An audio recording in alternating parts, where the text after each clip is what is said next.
अभी तक पार्टी ने हमको कोई इतनी बढ़िया जगह पर एक वो जगह नहीं मिला, सदन के हिस्सा नहीं बने, प्रदेश कार्य समिति में रहे साधारण ढंग से, और अब बूथ अध्यक्ष पार्टी बना दी है। हाँ, तो पार्टी को कैसे हम छोड़ पाए, है ना, कर्मठ सिपाही होने के नाते, है ना। माना कि तेरा आंचल मेरे हाथों से दूर है, क्या करे बंदा परिस्थितियों से मजबूर है। विश्व की सबसे बड़ी पार्टी कहे जाने वाली भारतीय जनता पार्टी के एक सिपाही से हम लोग बात कर रहे हैं, और जब हम लोग यहाँ पहुंचे तो हम लोग यहाँ बूथ अध्यक्ष का बोर्ड लगा था। अब जो व्यक्ति भाजपा का राष्ट्रीय परिषद का सदस्य रहा, जिला का महामंत्री रहा, उपाध्यक्ष रहा, किसान प्रकोष्ठ का अध्यक्ष रहा, प्रदेश कार्य समिति का सदस्य रहा, भाजपा ने उसको उम्मीदवार बनवाया था, उस व्यक्ति को पुनः बूथ अध्यक्ष बनाना कहां तक जायज लगता है। राष्ट्रीय परिषद के जो लोग सदस्य होते थे वो कमिटी निर्धारित करती थी कि लोकसभा में उम्मीदवार कौन किनको बना, उसमें हम भाग लिए थे। अच्छा। बॉम्बे में जी, तो उसमें नाम आया था ऐसे 4 गो, लेकिन हमने 2 को प्रस्ताव। ऐसे लोग आगे बढ़ रहे हैं जो तिकड़मबाज हैं, जो सिद्धांत से न जनसंघी है न जनसंघ के किसी आधार पर टिके हुए हैं, वे नाम मात्र के लिए आ रहे हैं, है ना, और उनकी निष्ठा भाजपा से नहीं है, वो सत्ता, लेकिन सत्ता के लिए है, क्योंकि सत्ता में भाजपा पहुंच चुकी है, बिल्कुल, है ना, और उसका लाभ वो लोग लेना चाहते हैं। जैसे बिहार भाजपा के अध्यक्ष की बात हम कर लें तो पूर्व अध्यक्ष जायसवाल जी जो हैं वो भी अन्य पार्टी से आए हैं, और वर्तमान अध्यक्ष जो सम्राट चौधरी हैं वो भी अन्य पार्टी से आए हैं। तो ये क्या हो रहा है, भाजपा अपना सिद्धांत भूल गई है। नमस्कार, ग्राउंड जीरो से मैं मनीष ऋषि, और संघर्ष की अधूरी दास्तां में आज नए मेहमान के रूप में आप जिन्हें कैमरा स्क्रीन पर देख रहे हैं, परिचय के लिए इनका नाम रविंद्र प्रसाद वर्मा जी हुआ। गोपालगंज जिले के बरौली विधानसभा क्षेत्र के बनकट गांव के निवासी हैं वर्मा जी के बारे में एक बड़ी रोचक कहानी है कि बैकुंठपुर विधानसभा से इनको 1982 में भाजपा का टिकट मिला था, और ये अपना टिकट अन्य उम्मीदवार को दे दिए थे। पूरी कहानी को हम लोग जानेंगे, पूरी बात करेंगे। सबसे पहले चैनल में स्वागत है आपका। धन्यवाद इसके लिए, आपने मेरा इंटरव्यू लिया, मेरे साक्षात्कार किया, इसके लिए मैं आपको खुशी के साथ धन्यवाद दे रहा हूँ। हम लोग जो कार्यक्रम चलाते हैं संघर्ष की अधूरी दास्तां, तो इस कार्यक्रम का मुख्य मकसद यही है कि आपके राजनीतिक सामाजिक जीवन कैसा रहा, कैसे संघर्ष किए, और आज के जो युवा हैं उनको आप क्या मार्गदर्शन देना चाहते हैं, यही हम लोगों का मकसद होता है। तो सवाल हम शुरू करेंगे, उससे पहले हम जानना चाहेंगे कि आपकी शैक्षणिक योग्यता कितनी है। मेरी शैक्षणिक योग्यता BSc है। मैं DAV कॉलेज सिवान से उत्तीर्ण हूँ। अच्छा, है ना, और सिवान के ही क्षेत्र से हमारी राजनीति, जनार्दन तिवारी उस समय सांसद हुआ करते थे सिवान। राजनीति में कब, उसी समय आ गए? हाँ, उसी समय आ गए थे जी। और संघ के ITC हम ट्रेंड हैं, RSS के। ITC? हाँ। ITC मतलब फर्स्ट उसका ट्रेनिंग कैंप होता है RSS का। राष्ट्रीय स्वयंसेवक संघ के प्रथम वर्ष उत्तीर्ण है, प्रशिक्षित हैं आप? प्रशिक्षित हैं जी। तो अब मतलब ग्रेजुएशन करने के बाद आप राजनीति में सक्रिय हो गए, है ना। किस दल के साथ राजनीति किया? हम भाजपा के साथ राजनीति किए, जनसंघ से पूर्व में संबंधित रहे हैं। अच्छा। और जनसंघ के कार्यक्रमों में भाग भी लिया हूँ। अभी किस दल के साथ? अभी भाजपा के साथ ही हूँ। भाजपा के साथ ही है। आपको पार्टी टिकट दी थी, वो क्या कहानी था, उसको जरा उसका कहानी यही था कि बैकुंठपुर में टिकट पार्टी ने कोशिश किया कि वहाँ के स्थानीय लोगों को दिया जाए जी। लेकिन स्थानीय लोग का उम्मीदवार में नगीना बाबू भी का चलता था, व्यासदेव बाबू का चलता था, है ना। तो ये लोग आना चाहते थे, लेकिन टिकट इन लोगों को नहीं मिल पाया। हमको दे दिया गया कैलाश जी के द्वारा। कैलाश जी की मीटिंग में उसमें कुशाभाऊ ठाकरे आए थे मध्य प्रदेश से। तो आप तो बरौली क्षेत्र से न हैं? बरौली क्षेत्र के हम हैं जी। लेकिन बरौली में कांग्रेस फॉर डेमोक्रेसी का सीट हो गया, टोटल गठबंधन में चला गया। अच्छा। तो हमको कहे वर्मा जी आप लड़िए, बैकुंठपुर से हम लोग आए। तो आप बरौली से टिकट मांग रहे थे? हाँ, बरौली से मांग रहे थे टिकट। तो कहे गठबंधन में वहाँ इमरजेंसी के बाद तय हो गया है कि DN तिवारी ज्वाइन करेंगे। और DN तिवारी जब ज्वाइन करेंगे तो बरौली सीट नहीं रहेगा, है ना, आज सिवान भी सीट नहीं रहेगा, ये सब चला जाएगा गठबंधन में।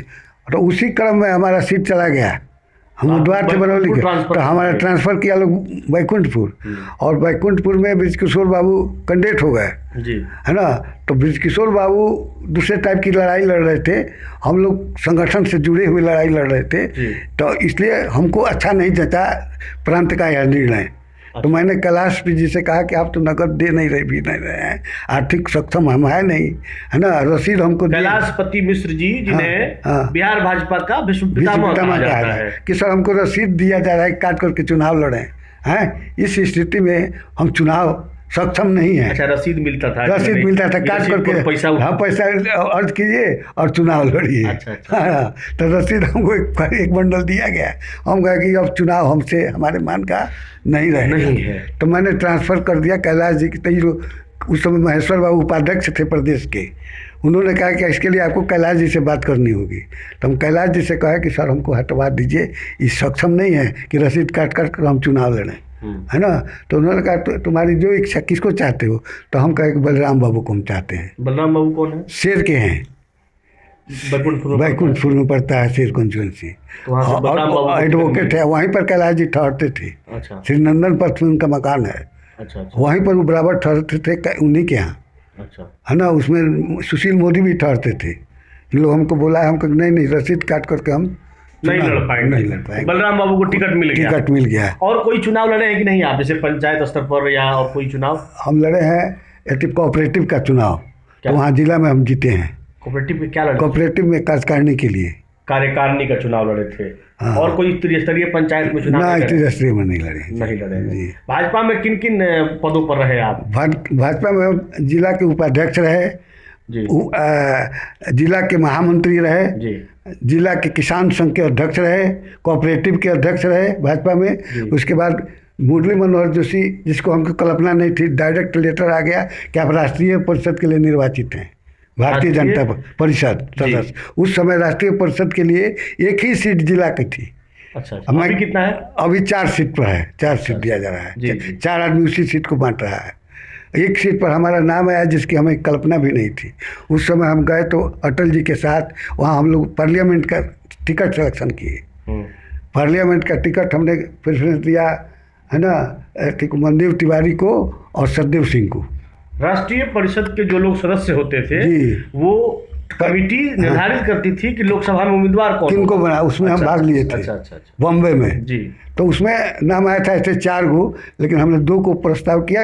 गोल्ड मेडलिस्ट थे सतदेव बाबू, हाई स्कूल के हेड मास्टर थे, और ये थी मनदेव तिवारी जी। हाँ, तो हम अभी हम लोग आ रहे थे आपके घर पे, तो आपके इस बंगले के सामने एक बोर्ड लगा है भाजपा का, उस पर लिखा है बूथ अध्यक्ष जी। कौन है बूथ अध्यक्ष?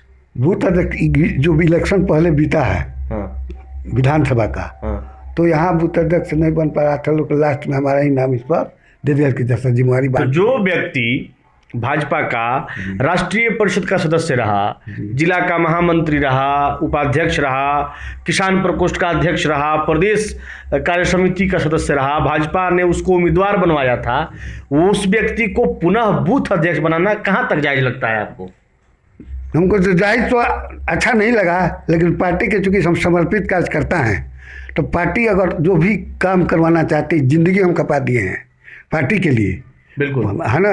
राष्ट्रीय परिषद से लेकर के तिहाड़ जेल में हम बन रहे हैं, तिहाड़ जेल से हम लोग जम्मू में बन रहे हैं, जहाँ गए थे लोग झंडा फहराने जोशी लाल चौक पर, लाल चौक के पास। तो लाल चौक में केवल जोशी जी का पड़ा है, हम लोग को अरेस्ट कर लिया गया जम्मू में।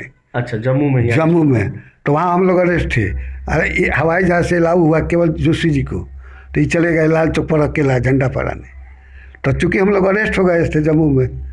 विश्व की सबसे बड़ी पार्टी कहे जाने वाली भारतीय जनता पार्टी के एक सिपाही से हम लोग बात कर रहे हैं, और जब हम लोग यहाँ पहुँचे तो हम लोग यहाँ बूथ अध्यक्ष का बोर्ड लगा था। अब जो व्यक्ति अपना पूरा जीवन इस पार्टी को दिया है और विभिन्न पदों पर काम किया है, उसको पुनः बूथ अध्यक्ष बनवाना हमको जरा सा दुखित कर गया, हमको हास्यास्पद लग गया, और कहीं ना कहीं ये वैसे लोगों का हमारी नज़र में अपमान है जो संगठन के लिए अपना पूरा जीवन दिए हैं। क्या कहेंगे आप इस पर? हम तो दुखित जरूर हैं एक्शन से, बिल्कुल होना चाहिए, बहुत दुखित हैं। और लेकिन पार्टी के चूंकि हम सिपाही हैं, जिंदगी हमारा खप गया। गोपालगंज जेल में हम लोग अरेस्ट थे इमरजेंसी में, 6 महीने से ऊपर बीजेपी आंदोलन, और मैंने सुन रहे हैं कि मिलने जा रहा है। 6 महीना पेंशन मिलता है क्या आपको? और मैंने स्वीकृत हुआ है। हम लोग को हम अथी में नहीं गए, मीसा में हमको नहीं दिया, यार में गए थे। अच्छा तो अब इधर स्वीकृत हुआ 2 साल पहले। जो अथी जी मुख्यमंत्री जो थे, हमारे उप मुख्यमंत्री, ऐसा मुख्यमंत्री कहिए, ये स्वीकृत किया हमारे दफा को। अभी मिल रहा है? अब स्वीकृत हुआ है तो बता रहा है लोग कि जून जुलाई तो कहीं पास हो जाए तो हो तो जाए। अभी आपके साथ का लोग जीवित है? कुछ लोग है, 4-5 अभी हैं।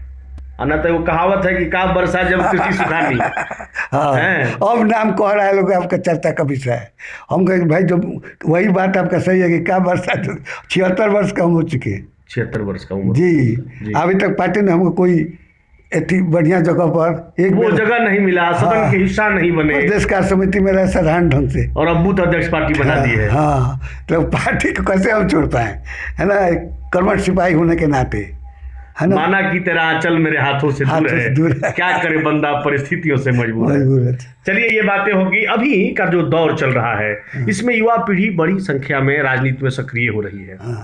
अर्थ का युग है। तो वर्मा जी अपने सामाजिक अनुभव के आधार पर आज के युवा पीढ़ी को क्या संदेश देना चाहेंगे कि वो राजनीति में आए या नहीं आए? अगर आए तो किस रूप में आए, कैसे आए? अगर जो युवा यह चाह रहा है कि हम राजनीति में सफल हो जाएंगे, है ना, अतिक्रम नहीं करेंगे, तो उस युवा का कोई प्रेफरेंस नहीं है। खाली दरी बिछाएंगे नहीं, हाँ, तो राष्ट्रीय परिषद से पुनः वैसे लोग आगे बढ़ रहे हैं जो तिक्रमबाज हैं, जो सिद्धांत से न जनसंघी है न जनसंघ के किसी आधार पर टिके हुए हैं। वे नाम मात्र के लिए आ रहे हैं, है ना, उनकी निष्ठा भाजपा से नहीं है, वो सत्ता, लेकिन सत्ता के लिए है, क्योंकि सत्ता में भाजपा पहुंच चुकी है, बिल्कुल, है ना, और उसका लाभ वो लोग लेना चाहते हैं, नाम ले भाग जाएंगे। तो वैसे वो युवाओं को मैं कहना चाहता हूँ जो कर्मठ हुए राजनीति को अपना साध्य नहीं बनाए, आराध्य नहीं बनाए। अच्छा, एक सवाल थोड़ा सा अलग से लेंगे हम कि पहले ऐसी चर्चा रहती थी कि भाजपा के अंदर बड़े दायित्व उन्हीं को मिलते हैं जो लोग संघ से, बालकाल समसेवक हों, अखिल भारतीय विद्यार्थी परिषद से जुड़े हों, युवा मोर्चा, मतलब संगठन से जुड़े रहे हों। लेकिन विगत कुछ दिनों को देखा जाए, जैसे बिहार भाजपा के अध्यक्ष की बात हम कर लें तो पूर्व अध्यक्ष जायसवाल जी जो हैं वो भी अन्य पार्टी से आए हैं, और वर्तमान अध्यक्ष जो सम्राट चौधरी हैं वो भी अन्य पार्टी से आए हैं। तो ये क्या हो रहा है? भाजपा अपना सिद्धांत भूल गई है? भाजपा में स्थिति हम लोगों को अच्छा नहीं लग रहा है। जायसवाल जी के पिताजी थे अथी में भाजपा में जी, लेकिन जायसवाल जी राजद में रहे। हाँ, जायसवाल जी की कैरियर कोई उतना भाजपा के निष्ठ नहीं है। भाजपा के उनके पिताजी समर्पित थे, उनके पिताजी समर्पित थे और विधायक भी रहे हैं जी। और सम्राट चौधरी तो अभी हाल में आए हैं, भाजपा को भी इनको समझ रहे हैं, देखें क्या करते हैं। उनको अध्यक्ष बना दिया गया है एक बैग। तो ये हमारे साथ संघर्ष की अधूरी दास्तां में आज वर्मा जी थे।